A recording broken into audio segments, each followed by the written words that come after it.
Olá você, boa tarde, bom dia, boa noite para você.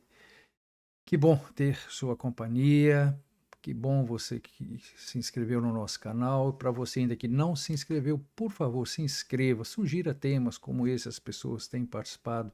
A gente fica muito contente, tudo. Eu, quanto minha equipe, né, a gente trabalha para vocês. Esse é o meu canal, o seu canal, o nosso canal, tudo bem? Então tá joia. Pessoal, vocês sabem quais os direitos fundamentais que nós temos? É que nem sempre as pessoas estão antenadas a isso. É um corre-corre no nosso dia a dia que, ao conversar com o leigo, fala assim: eu sei que eu tenho direitos, eu só não sei quais. Interessantes isso, não é? Muito interessante.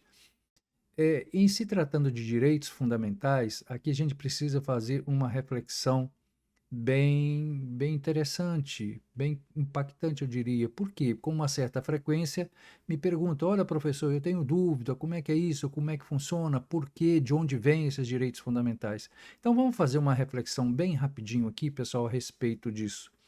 Olha só, os direitos fundamentais são chamados direitos protetivos, são aqueles direitos que, olha só, reconhecido pelo Estado e é colocado, de certa forma, contra o próprio Estado. De certa forma, não é contra o Estado, não é? E qual é o enfoque? O enfoque que é dado, melhor dizendo, seria o foco aqui, é exatamente a questão do princípio da dignidade humana. De uma forma bem simplesinha, a gente poderia dizer que dignidade tem a ver com mérito, com merecimento. Então nós merecemos, né, e temos essa dignidade e ela tem que ser respeitada a todo custo, não é? O Estado ele existe exatamente para o bem da nação, o bem das pessoas. Isso é coisa lá de ciência política, os meus alunos sabem muito bem isso, mas numa outra oportunidade vamos comentar com mais detalhes essa questão. Mais importante a gente entender primeiro a questão da origem, a história dessa questão dos direitos fundamentais. Exatamente em 1789, tem toda uma história muito interessante, na época da Revolução Francesa, cujo lema era Liberté, Égalité, Fraternité, não é isso? Nós já falamos aqui também, liberdade, igualdade e fraternidade, que era para atender públicos específicos. E o mundo inteiro, né, uh, passou a se espelhar nessa questão da Revolução Francesa, porque realmente tinham dotado de princípios muito voltado para o ser humano, porque antes eram aqueles feudos, aqueles, enfim, né, pessoal que trabalhava muito com a produção, essa coisa do capitalismo exacerbado, essa coisa por aí fora vai. Então, em 1789, escreveu-se a Declaração Universal dos Direitos do Homem e do Cidadão. E isso, pessoal, espalhou pelo mundo. Isso foi uma espécie de lema, né? Uma espécie de mantra. A turma ri quando eu falo isso, mas é exatamente isso. Pois bem, a partir dessa Declaração Universal dos Direitos do Homem e do Cidadão, surgem, pós-Segunda Guerra Mundial, nos Estados Unidos, depois de tanta desumanidade, tanta coisa horrível, né, pessoal, que aconteceu na Segunda Guerra Mundial, surge exatamente em 1948 a Declaração dos Direitos Humanos. Isso quem foi que fez? Isso mesmo, a ONU, a Organização das Nações Unidas. E que, de novo, reforçava essa ideia da dignidade humana, né? Que, além da dignidade humana, era uma espécie de ferramenta, de instrumento para coibir, de maneira assim, muito enfática, o abuso do Estado, né? Através dos seus diversos segmentos.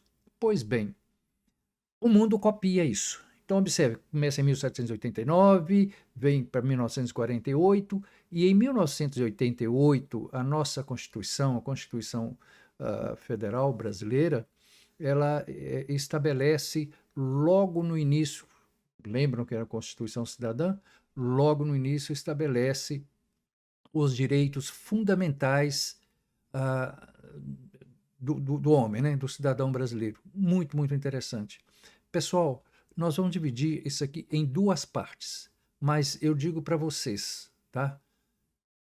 Que os 5 direitos básicos, às vezes as pessoas perguntam quantos são os direitos fundamentais. A nossa Constituição, ela está fundada exatamente nesses 5 direitos. E onde que está?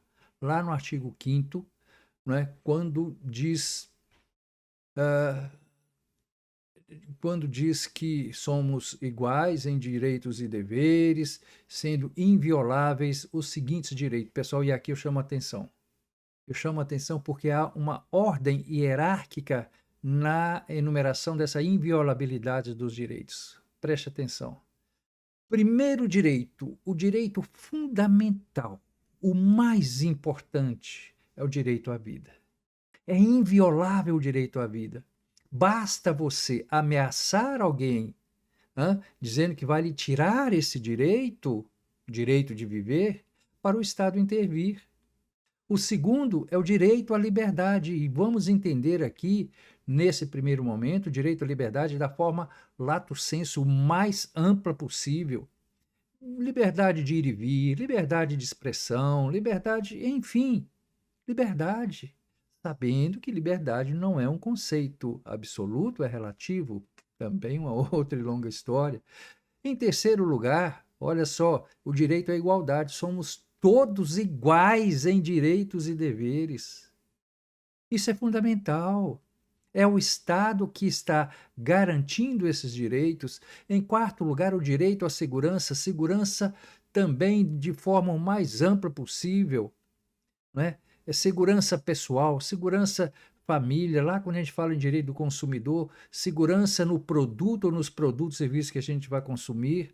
E, por último, o direito à propriedade. Observem que o direito à propriedade vem em quinto lugar, né, quando se fala dessa inviolabilidade de direitos, dos direitos fundamentais. Pessoal, por enquanto é isso. Tem mais coisas bem interessantes, é um tema muito, muito apaixonante. E deixe o seu like, sugira novos temas, acione o sininho sempre para você receber novos vídeos aqui, novas mensagens, sempre às terças e quintas, exatamente ao meio-dia. Tudo bem? Até daqui a pouco tem mais. Aguarde.